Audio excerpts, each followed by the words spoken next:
Hello, ah, magandang araw sa lahat.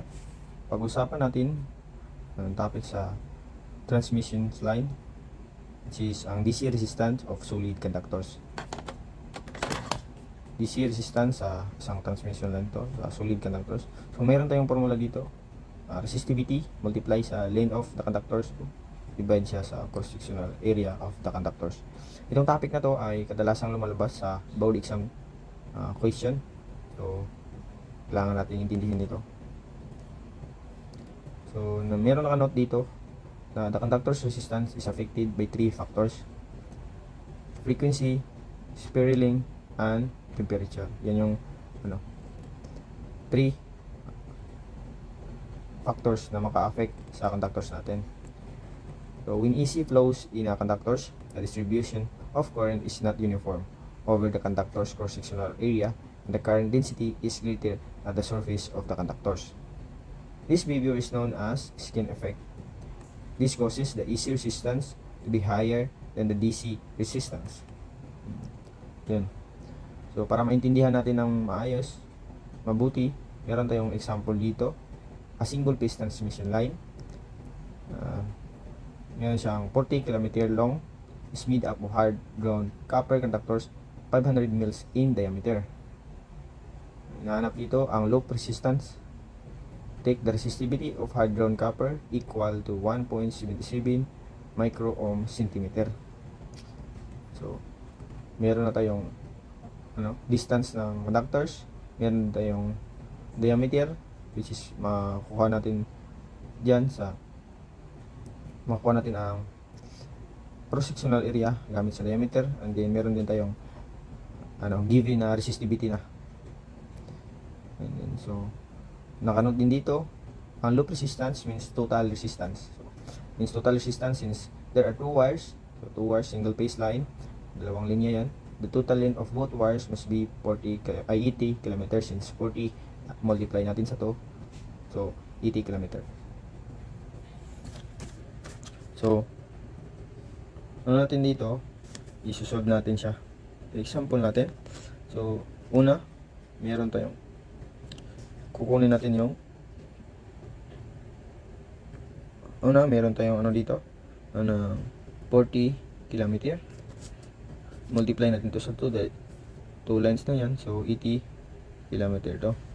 Meron din tayong diameter na 500 mils, then meron din tayong resistivity is 1.77 times 10 microcentimeter.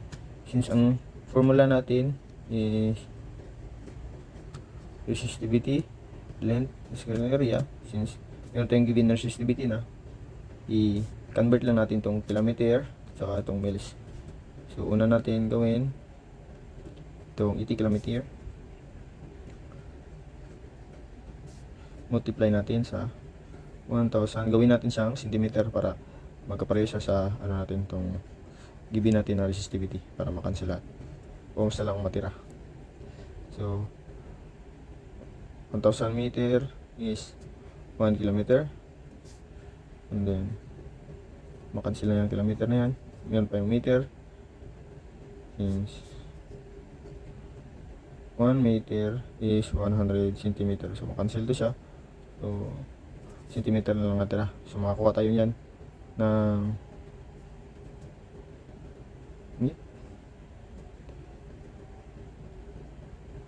centimeter. So yung natin, yung meron tayong length, so yung area na lang kunin natin. So yung area para makuha yan, meron tayong given na mils, so convert muna natin yung diameter na 500 mils into centimeter. So 1 inch is 1,000 mils yan.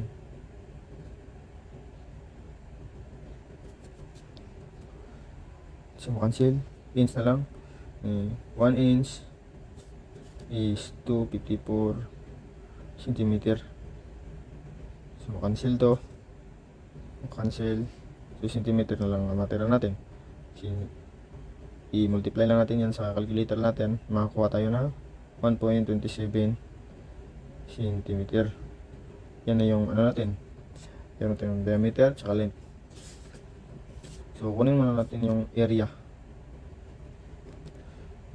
Area ng since cross-sectional area lang to. So area i-share ko lang diameter 4 over d squared. Since meron na tayong diameter 1.27 squared natin yan by calculator, makakuha tayo ng 1.2667 cm squared. So meron na tayong area tsaka length. So apply natin yan sa formula natin. RDC, resistivity, length, since meron tayong resistivity na dito 1.76 ohm centimeter. Tapos meron tayong ano din, length natin, length na 8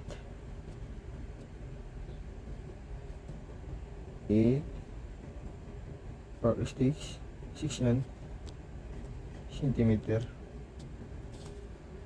So ang area na lang natin, yung area natin is ito 1.2667 cm squared. So yan, so makita natin dito centimeter to na may dalawang centimeter, since dalawa din maka-cancel to. So matira ohms na lang, which is the resistance, unit ng resistance natin, which is ang resistance na DC sa conductors na to is equal to 11.8 ohms. So ito yung final answer natin. So yun guys, isa itong passboard example na maaari natin gamitin upang example para sa katulad din mga problem na ito. So sana guys may natutunan kayo. Follow my channel guys. Salamat.